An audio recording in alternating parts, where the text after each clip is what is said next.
Damos inicio a la edición de esta semana de su programa Síntesis. En el día de hoy contamos con la presencia del licenciado Basilio Sánchez. Basilio Sánchez es experto en impuestos, auditorías, es expresidente del Instituto Dominicano de Contadores Públicos y también candidato a miembro de la Cámara de Cuentas de la República Dominicana. Gracias por estar con nosotros. Gracias a ti, Michelle, por permitirme acompañarte en el programa y, bueno, con todos los amigos televidentes que siguen este espacio.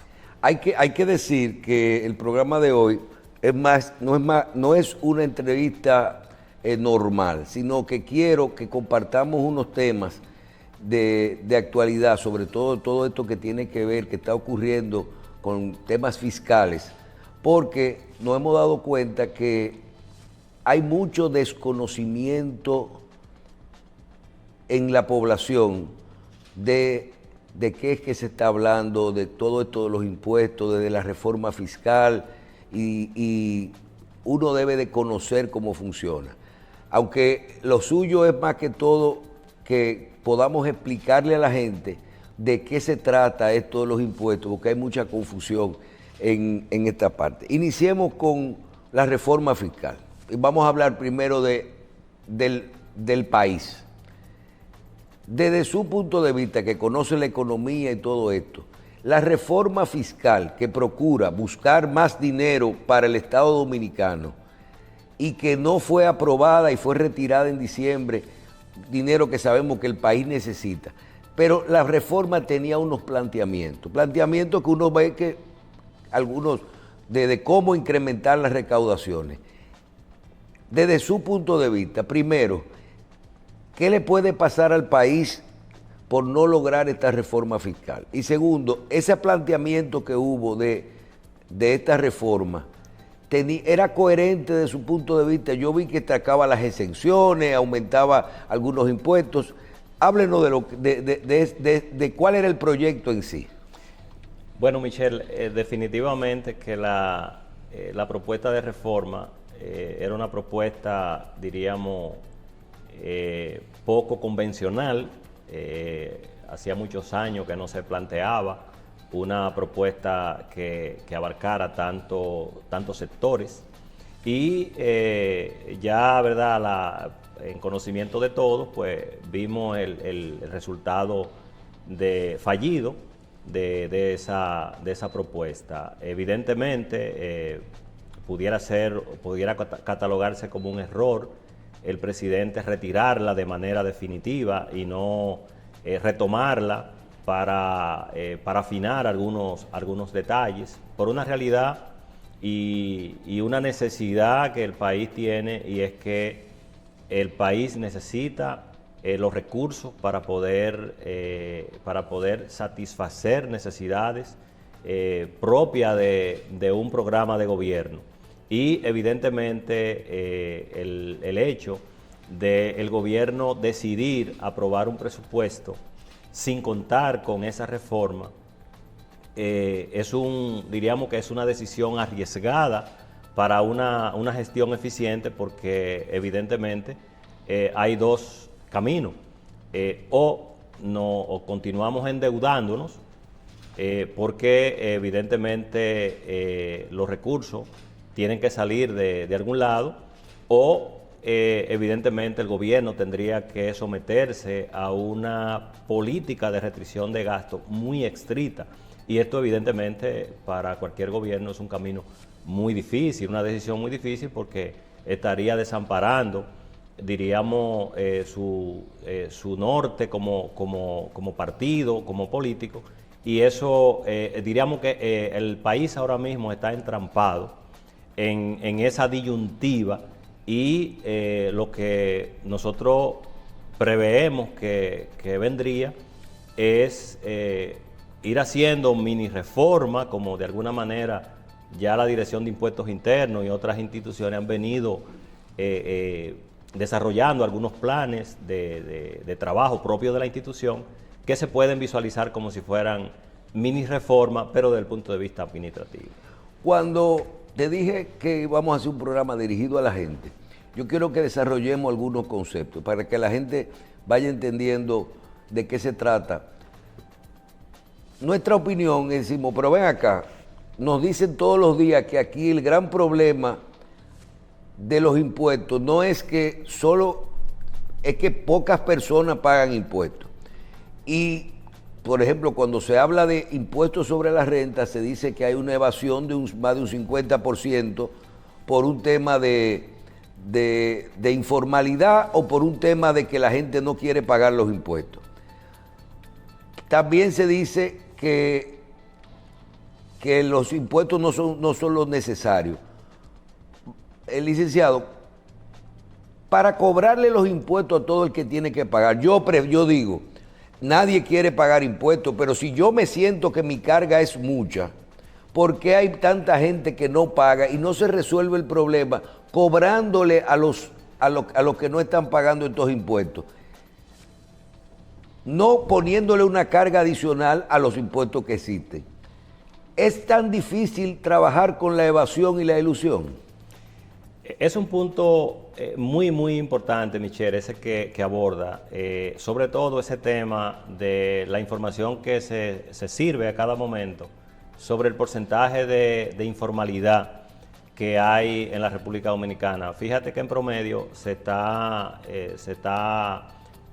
comunicando que el 54% del comercio formalizado, del comercio que está registrado, por ejemplo, en TCS, en DGI, hablar de un 54% de informalidad es un monto mayúsculo a nivel de porcentaje. Ahora, lo que habría que ver es si ese 54% tiene una representatividad en la recaudación, que ese es el punto. Por ejemplo, el CRES en estos días publicó un trabajo donde sectorizaba la informalidad. O sea, y entonces fíjate que el CRES, por ejemplo, los dos sectores que marcan un porcentaje, por ejemplo, 86%, es el sector agrícola, el sector construcción.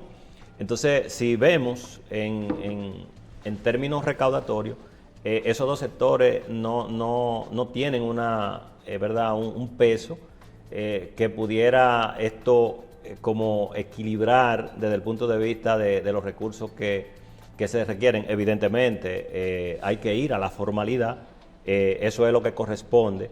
Y lo que tú planteas con respecto a recaudar sin tener necesariamente que gravar más al que tributa, yo creo que por ahí es una de las grandes estrategias. De hecho, vimos en esta semana y la semana pasada y en esta semana que la Dirección de Impuestos Internos pues inició lo que es un programa de actualización del RNC, empezó en Las Terrenas y Samaná.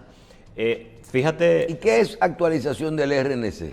Mira, yo no sé, Michelle, si tú recuerdas, la última vez que, por lo menos yo recuerdo que se hizo un trabajo, fue en la gestión de Juan Hernández. Yo no sé si tú recuerdas que los negocios tenían un sticker, le ponían un sticker cuando lo censaban, ellos en este caso lo definieron como un censo, y justamente... ahora le va a dar mucho trabajo porque hay muchos negocios virtuales. Eso, yo creo que la economía, y es uno de los temas que me gustaría que conversáramos, de la transformación que la economía fue dando a partir de la pandemia, porque ahora el radar de formalizar es un poco más complejo, por eso que tú planteas. Por ejemplo, en la actualización del RNC hay dos objetivos básicos que la DGI va a perseguir. Una es poder identificar negocios que no están registrados o negocios que están registrados pero tienen sucursales o tienen otros locales abiertos que no lo están declarando. Que eso es muy típico en la actualización del RNC. Por ejemplo, a veces tú tienes una tienda e instala otra tienda en Santiago, pero no, simplemente te fuiste a hacer negocio, pero no te ha ocupado de hacer la formalización, de registrar que tú tienes otras tiendas. Y están los omisos, que son una cantidad de negocios que no están registrados.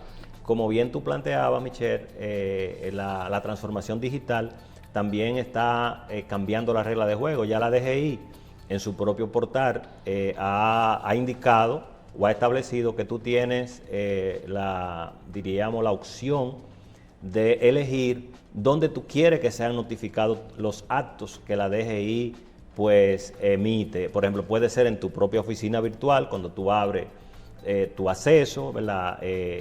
Ahí te sale una notificación que para tú poder entrar a tu site, a tu página dentro de la DGI, pues tiene que activar esa notificación y ahí ella entonces comienza a correr el plazo, que es importante hacer la observación a todos los amigos ¿verdad? Que nos ven, que nos siguen en redes sociales, que tienen que tener mucho cuidado de darle el seguimiento debido a cuando abren una notificación en la oficina virtual, porque el plazo, a veces tenemos mucho trabajo, lo abrimos y seguimos trabajando y se nos olvida de que abrimos una notificación. Y si tenemos un plazo de 20 días para responder ante lo que nos están indicando, pues fácilmente dejamos vencer ese plazo. Cuando recuerdo hace 3 o 4 administraciones que se creó el tema de las impresoras fiscales, y luego también recuerdo que se creó lo que era el proceso simplificado de tributación, que era el RES. El régimen simplificado de tributación, que es una forma para que más simple de presentar los impuestos y con menos anticipo, con menos pago de ITEVI mensual. Y veo que sobre todo en la parte que tiene que ver con el régimen de simplificación, la gente no se acogió. Ahora, tú dices, vemos que DGI ya pasó o está pasando de la impresora fiscal a primero organizar los comprobantes que ya iniciaron, pero también ahora pasamos a facturación electrónica. Y escuché algo que se llama ahora también el monotributo. Todas estas medidas que se hacen para controlar y para también controlar un poco la evasión, ¿usted la ve bien? ¿Y por qué el dominicano no se acoge tanto a ellas si es tan práctico? Mira, Michelle, es un buen tema, un tema interesante. Es porque ustedes los contadores no quieren que la gente aprenda a manejar sus impuestos fácil para que le tengan que pagar una iguala. Yo creo que más que eso, hay que comenzar con una armonización del concepto de la definición de por qué formalizarte. Y ahí deben de entrar todos los actores que tienen que ver con el sector, empezando por el Ministerio de Industria y Comercio y MIPYME, que es el rector de focalizar, ¿verdad?, la armonización de la formalización. ¿Por qué esto? Porque cada vez que tú sientas a un actor y le preguntas la importancia de formalizar, no hay una respuesta que valga la redundancia, le responda a ese pequeño empresario de por qué yo debo formalizar, cuáles son mis ventajas. Y definitivamente el otro factor que entra ahí es el factor de complejidad del sistema de tributación, Michelle. Nuestro sistema es un sistema complejo. Es un sistema que una persona por sí solo no puede autodeclarar, excepto, por ejemplo, el más simple es el que era el régimen simplificado, que era el RES, como tú mencionabas. Ahora es el procedimiento simplificado de tributación, el PCT. Cada administración, cada gobierno, ¿verdad?, le va poniendo unas siglas. Y ahora se llama monotributo. ¿El monotributo es lo mismo? Se parecen. De hecho, yo escuché a la licenciada Yorlin, justamente en tu programa, explicar muy bien el tema del monotributo, y a mí me parece que una mejora que pudiera hacérsele a ese proyecto del monotributo es aumentarle el tope de los ingresos, Michelle. ¿Por qué? Por ejemplo, el tú establecer 1.800.000 como un tope de requisito para que... Eso es 100 y pico mil pesos mensuales. Sí, es muy poco. De hecho, fíjate que por ejemplo, un un informal, de esos que están en la calle vendiendo cualquier producto, puede generar en el mes. 100 y pico de mil pesos. Claro, porque recordemos que... Porque en bienes y servicios es 1.800.000. 1.800.000. Y en el proceso simplificado sí se aumenta, creo que a 6 millones y a 40 en bienes. Ya está en 9.8 y en 49 millones de pesos por el método de compra. Ahí, fíjate que ese está bien. Y esos métodos, bueno, pero si tú no eres uno, tú puedes ser el otro, aunque haya que subir de abajo. Y esos métodos, ¿por qué la gente no lo usa? Se paga más impuestos aunque usándolo. No, hay dos cosas. Porque a mí lo que me dicen es que uno paga casi algo fijo.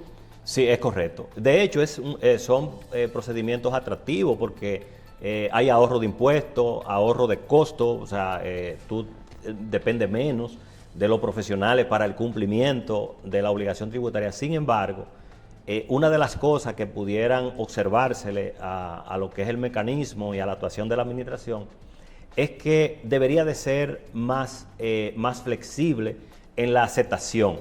O sea, por ejemplo, yo estuviera en la administración tributaria y yo flexibilizara el procedimiento de ingreso.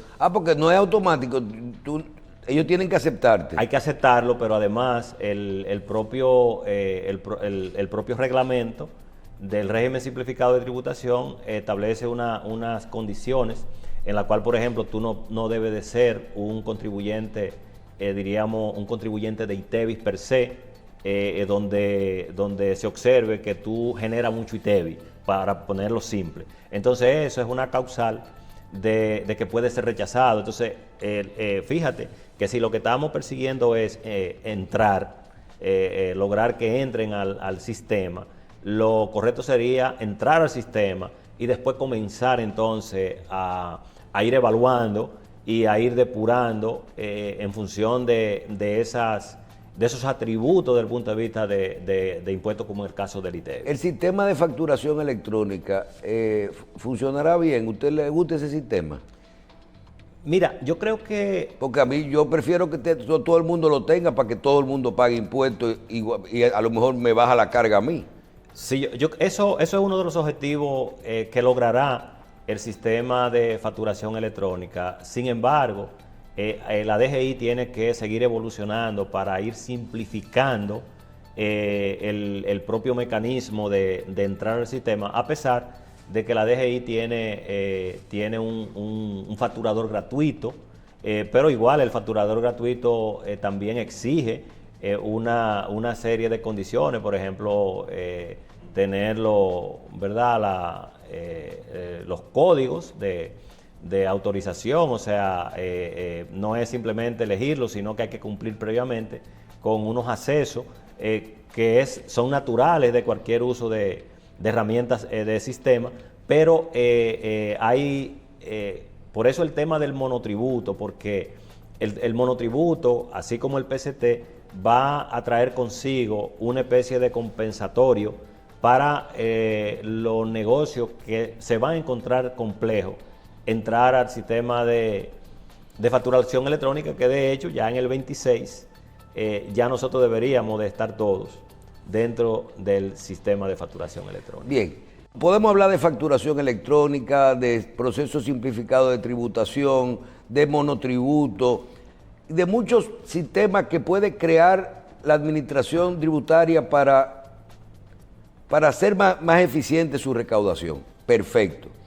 Pero también, independientemente de eso, nosotros cuando vimos la reforma fiscal completa y vimos de qué se basaba, dijimos, qué raro que una administración que puede tomar medidas, vamos a decir, administrativas, sin necesidad de un decreto ni de una ley para ser más eficiente, ¿por qué se está metiendo en una reforma fiscal? Y me voy puntual.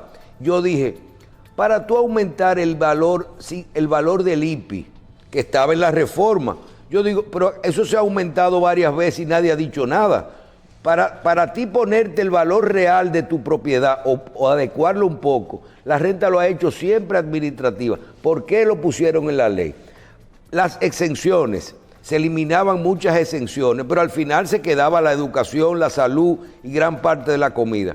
¿Por qué no dejamos las exenciones, que son parte del gasto tributario, pero vamos a fiscalizar que los que la tienen, la estén usando, la tengan bien? Todavía hoy vi esta semana otro diputado, o sea, un diputado con una ley que yo creo que ni la conocían en la administración, de que él estaba planteando una ley para regular las exenciones.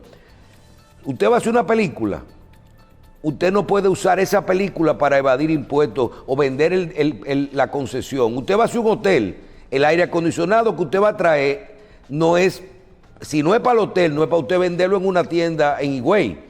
Entonces, fiscalizar las exenciones y todas estas medidas que son administrativas, para cobrarle al que no paga, para formalizar el que no es formal, para ponerle facturación electrónica, para obligar, para adecuar el valor de las propiedades.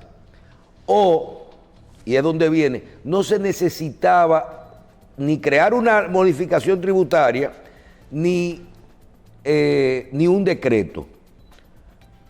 ¿Qué pasa que a la administración le da tanto trabajo aplicar todas estas cosas, aplicar la ley ya existente? ¿Es que existe alguna disposición que uno no conoce? Mira, Michelle, hay algo que debo decir, justamente en esa línea que tú planteas. Mira qué pasa, desde la gestión de Juan Hernández y básicamente la estrategia que llevaba doña Germania Montaz, se apostó a una administración totalmente digital, donde la intervención de ese cuerpo, diríamos, de técnicos, pues cada vez sea menor, y diríamos que ese propósito se logró en el tiempo. Hoy tú tienes una administración totalmente dependiente de la tecnología. ¿Qué pasa ahora, Michelle? Que obviamos una sociedad donde le falta mucho para completar todos sus procesos y ser dependiente de la tecnología. Entonces ahí entra lo que tú planteas. Fíjate que aunque tú tengas las tecnologías, pero con tecnología tú no controlas esas desviaciones que se dan con estas leyes de incentivo que definitivamente, como bien tú lo planteas y magistralmente lo planteas, hay que comenzar a hacer procesos de calidad de esas exenciones para que el objetivo para la cual fue creada, que tenemos que estar conscientes y debemos de ser realistas. Nosotros salimos en cada evento internacional, FITUR, por ejemplo, y vamos a Europa y vendemos a República Dominicana, además de las condiciones país, pero vendemos al país con un país con garantía jurídica, con beneficios de leyes que incentivan la inversión, y evidentemente esas son nuestras cartas de presentación. Entonces, cuando vamos a presentar algún proyecto que tiene que ver con revisar esos temas desde el punto de vista de modificación de leyes, tenemos que ser cuidadosos, porque entonces no hacemos nada con hacer inversiones millonarias, de ir a esos países a conquistar inversiones, y entonces aquí pues comenzamos a actuar de manera contraria, y eso preocupa a la inversión.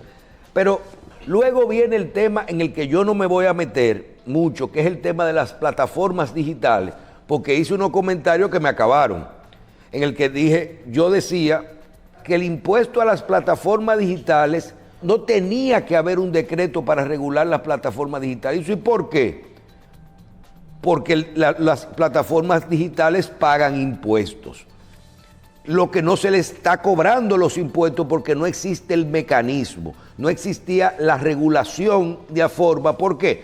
Porque la forma en que tendrán que pagar estas plataformas, como no están fuera en el país, había que regularla. No le pueden decir, ve a la DGI, paga en esa ventanilla, factura con un RNC tal. Entonces, como esa plataforma está fuera, pero no quiere decir, es más, yo considero que todas esas plataformas digitales hoy son evasores.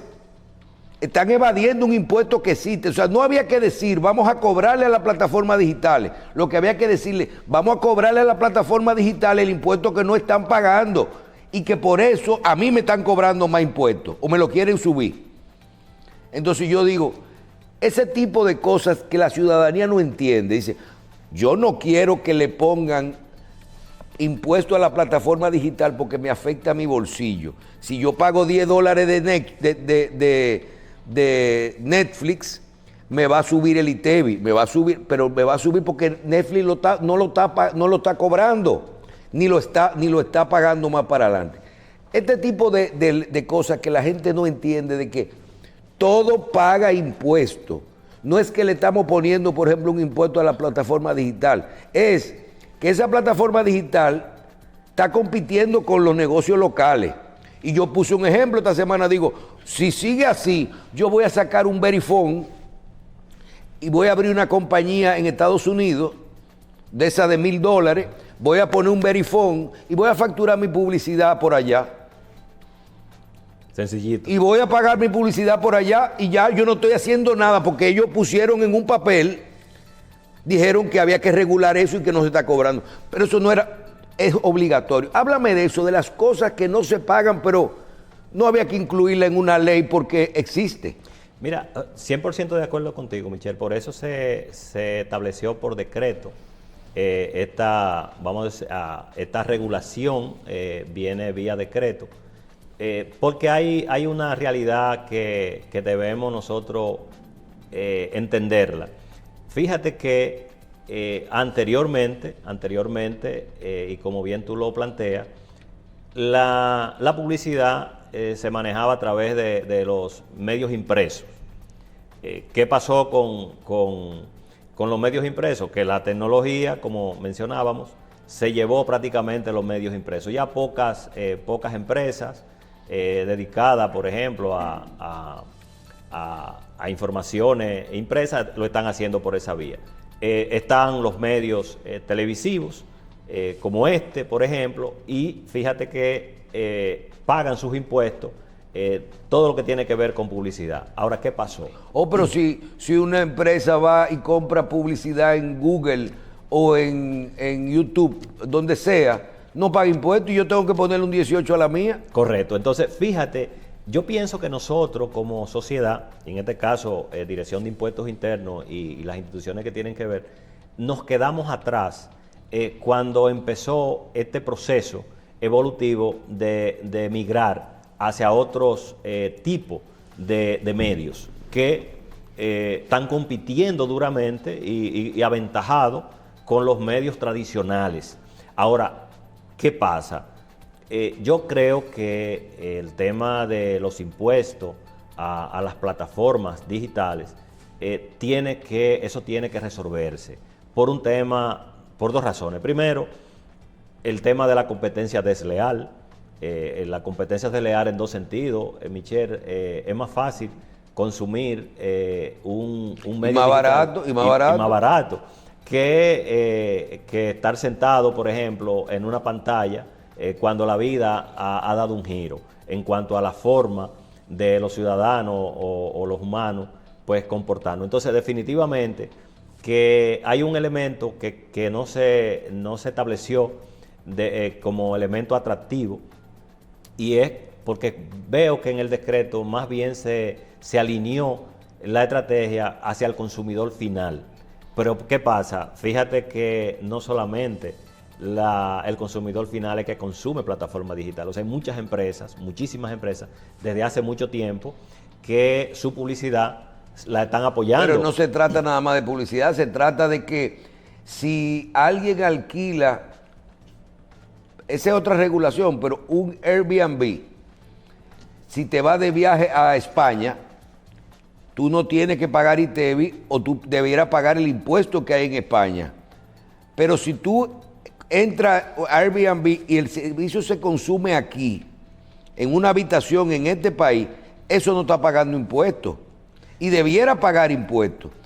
Y Uber, o sea, las plataformas digitales. Y también hay otro mecanismo que no sabemos. Por ejemplo, ¿cuál es el comportamiento del impuesto sobre la renta a las empresas que están fuera del país. ¿Cuál es el comportamiento del impuesto sobre la renta?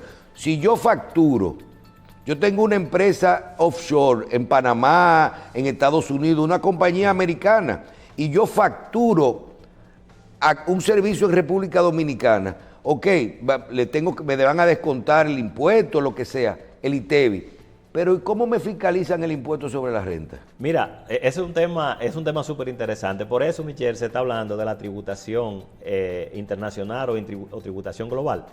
Porque fíjate que... Porque no se tributa dos veces, ¿verdad? Pudiera ser que hayan, porque recuérdate que hay acuerdos de doble tributación. Por ejemplo, nosotros tenemos un acuerdo pero con eso Canadá, con el IPI. con Canadá, con el impuesto sobre la renta.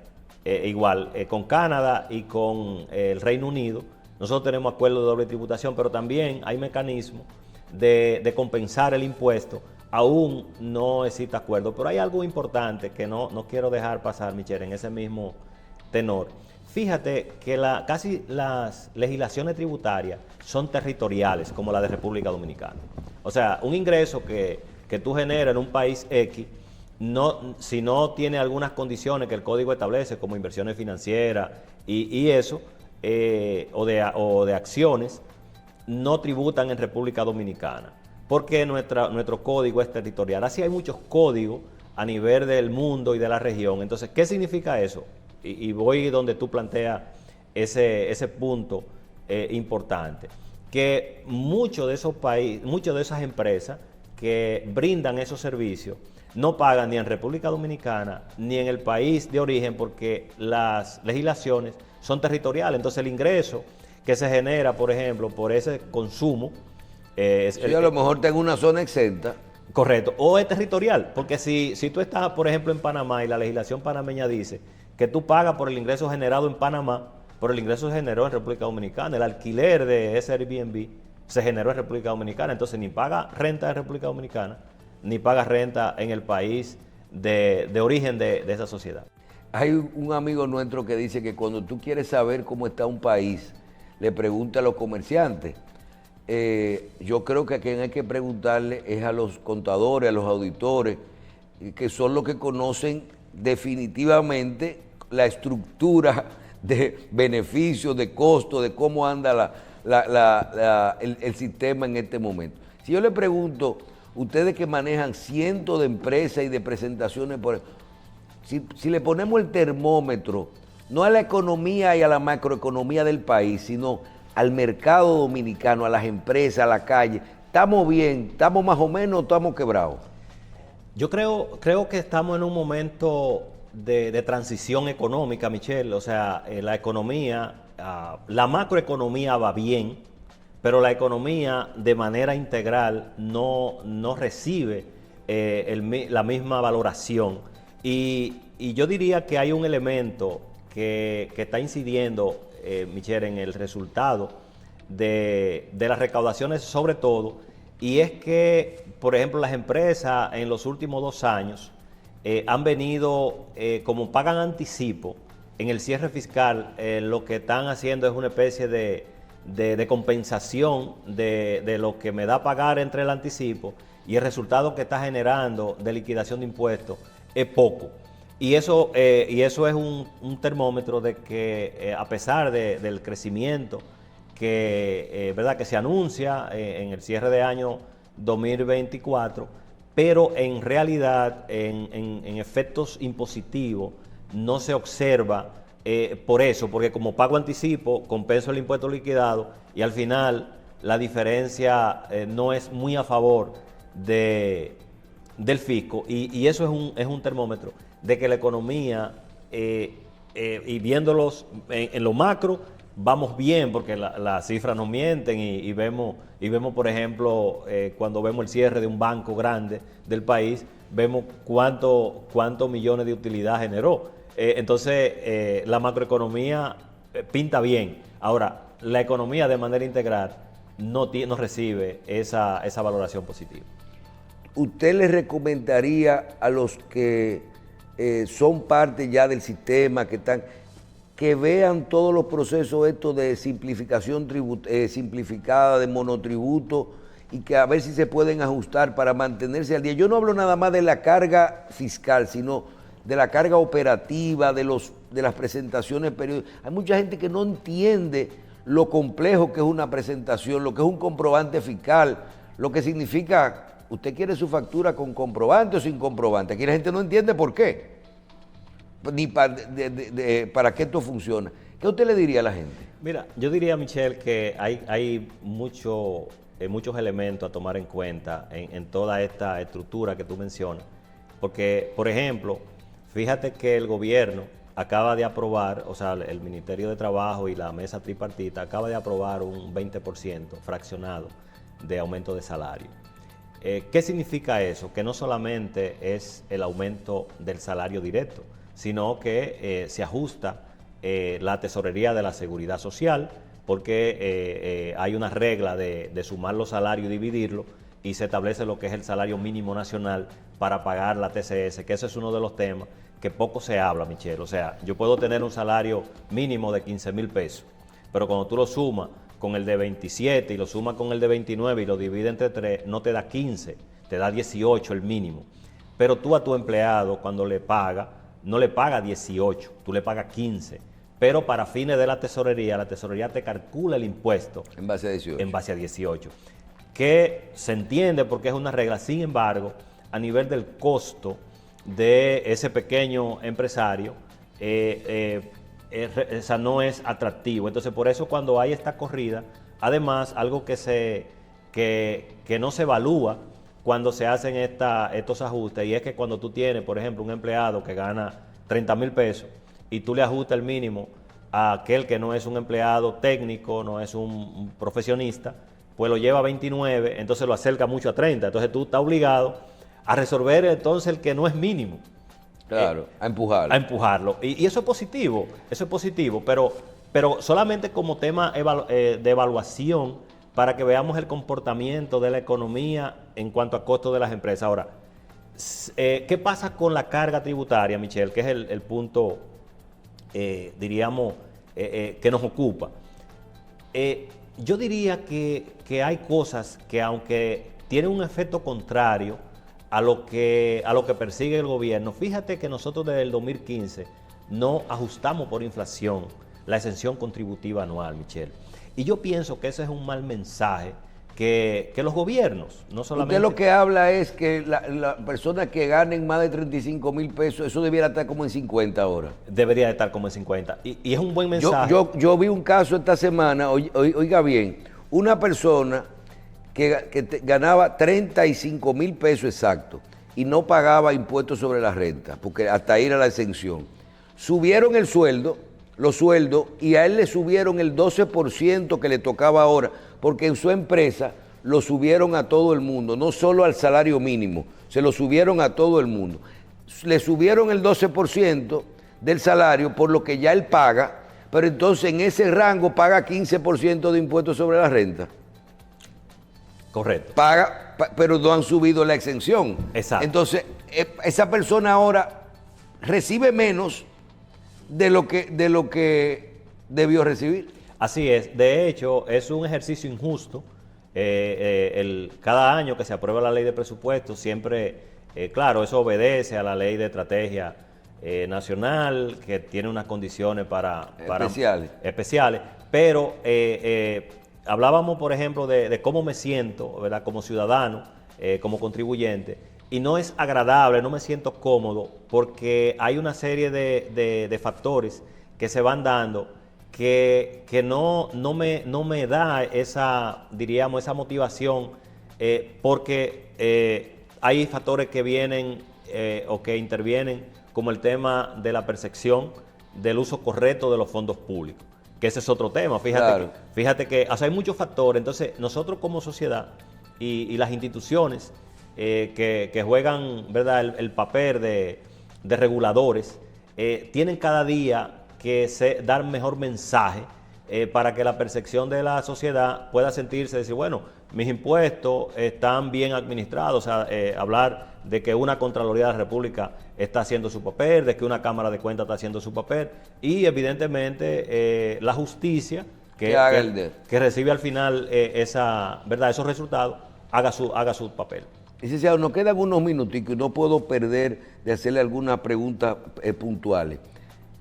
El tema nosotros hemos estado trabajando en nuestro comentario, tratando de que algunas leyes terminen en el Congreso, el tema del Código Penal, cosas que están estancadas, inclusive, y hablamos de la modificación, que estamos totalmente de acuerdo con, se negocian los montos, pero que se acabe de modificar la ley de residuos sólidos, por un tema del plástico, un tema de las responsabilidades de todo el mundo, para uno salir del problema de la basura a largo plazo aquí. Se necesita esa ley y eso no acaba de salir del Congreso. Y hemos estado trabajando para eso. Una de las coletillas que yo le veo a la ley es que dice que lo que uno va a pagar o que ya paga de desechos sólidos en las empresas, que es un monto que se paga todos los años de acuerdo al valor de al monto de las ventas, que eso está exento de impuestos. Ese valor parece que ahora van a subir, el valor de la ley. Perfecto, que negocien, discuten, pero que la aprueben.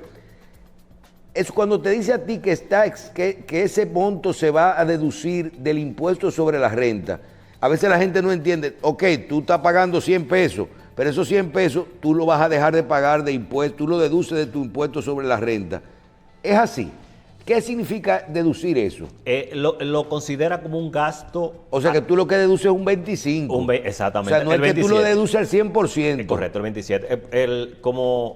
Como es un monto, ¿verdad? El monto es un gasto. O sea, que te reconocen ese monto como un gasto. Como un gasto. O sea, el 25% de esto es que te lo reconoce. El 27, que es el impuesto. El 27 es lo que te reconoce, no es el 100% del valor que tú lo dejas de pagar. Es correcto, así es. Okay. Así es. Que de hecho mucha gente tiene la duda. Sí, la confusión. Sí, porque de hecho nos mandan unos cálculos y cuando nos colocan el monto pagado, no le da a pagar, o sea, claro. Pero es porque están considerando el monto absoluto y no el impuesto que genera ese gasto. Bien, para terminar con los impuestos, ¿es necesario, usted entiende, a corto plazo, para organizar todo, volver a hablar de algún tipo, yo no digo de amnistía, sino de ley de sincerización de patrimonio, con algo por lo menos de moras, intereses, para poder seguir organizando, o ya sin reforma esto se cae?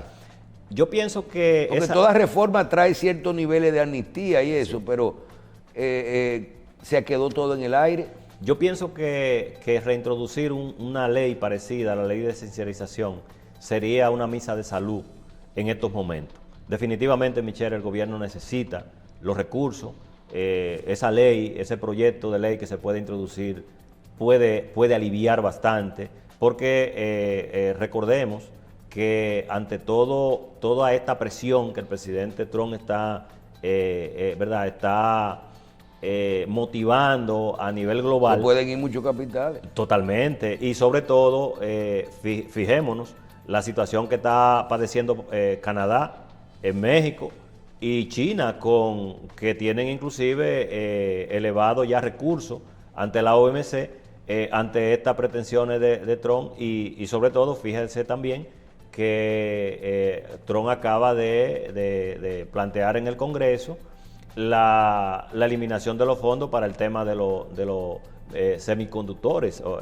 Entonces, un proyecto que el gobierno lo tenía ready para iniciar ahora en marzo. Ahora eso también está en pausa. Entonces, o sea, hay muchos temas en el ambiente que tienen que ver con temas de recaudación y definitivamente el gobierno tiene que establecer su propia estrategia, o sea, su estrategia local para poder entonces llevar una armonía en esa estabilidad económica. Bien, finalmente, usted no se nos va a escapar.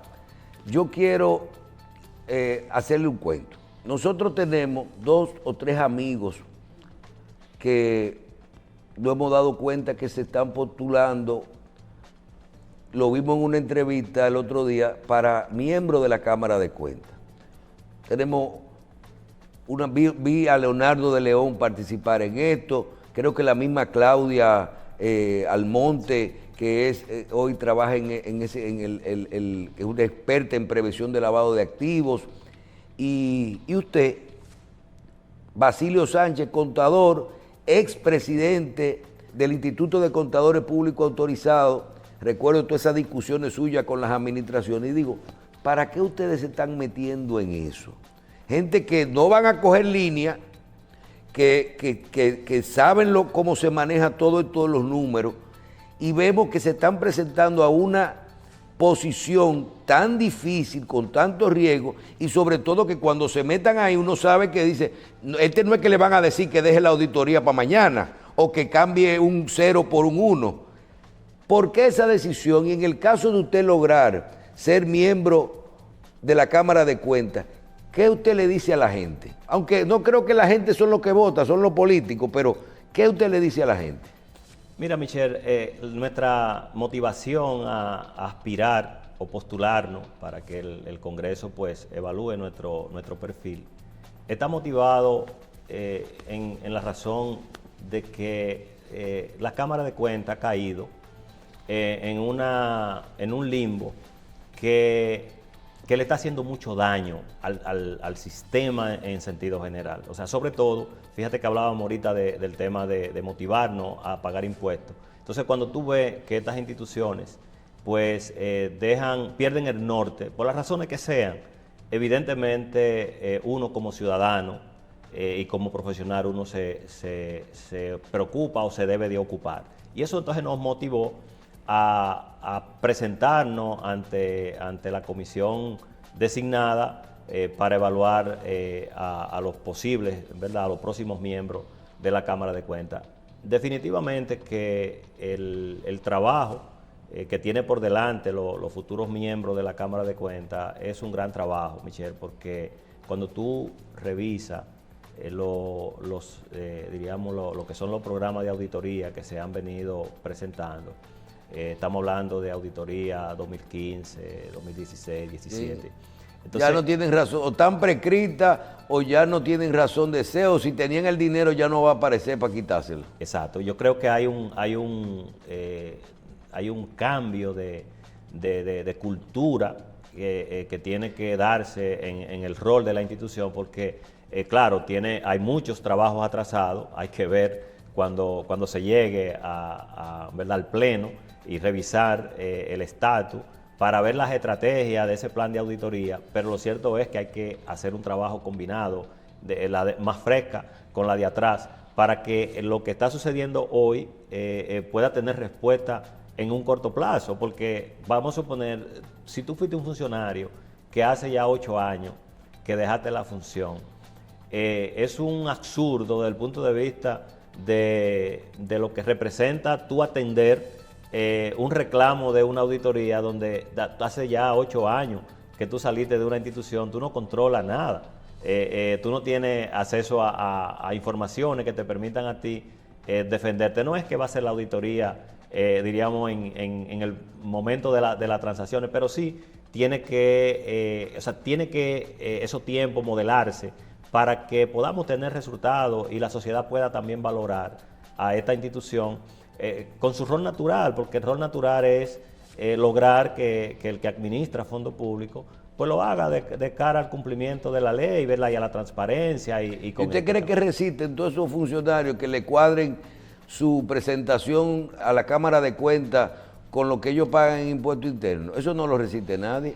Por eso la Cámara de Cuentas tiene que lograr una alianza estratégica con todas las entidades que manejan informaciones, sobre todo informaciones económicas. Vamos a suponer, en el caso de DGI es fundamental para poder cruzar, porque tiene que ser así. Michelle, este es un país muy pequeño, y cuando tú tienes un funcionario que es tu vecino y comienza a cambiar su estatus, hay que verlo. O sea, tú no lo tienes que auditar, o sea, ya tú te estás dando cuenta que algo anda mal. Entonces, quizás esa es una de las desventajas que tienen, por ejemplo, instituciones como la Cámara de Cuentas, que la propia sociedad comienza a tener su propio resultado de su entorno, y cuando ve que la entidad no está ejerciendo ningún rol, entonces comienza a perder credibilidad. Y yo creo que son de las cosas que hay que comenzar a salvar por el bien de nuestra sociedad y sobre todo de nuestras generaciones futuras. Bien, vamos a agradecer al licenciado Basilio Sánchez su participación con nosotros hoy en Síntesis. Vamos a desearle mucha suerte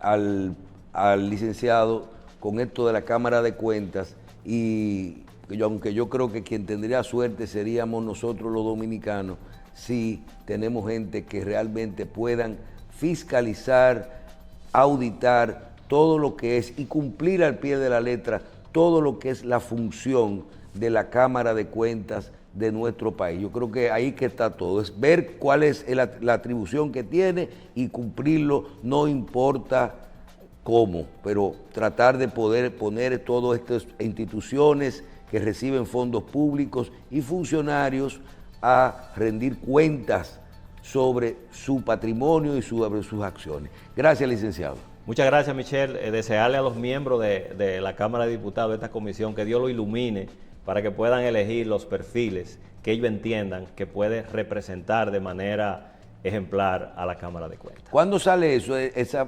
nominación? En los próximos, la primera lista sale ahora en el marzo, ¿verdad? El presidente de la comisión había anunciado que ahora en la legislatura que iniciaba el 27 de febrero, pues retomaban los trabajos para terminar las evaluaciones y presentar entonces al Pleno de la Cámara de Diputados las ternas que irían entonces al Senado. Bien, gracias, licenciado. A ustedes también las gracias por su audiencia de esta semana en Síntesis.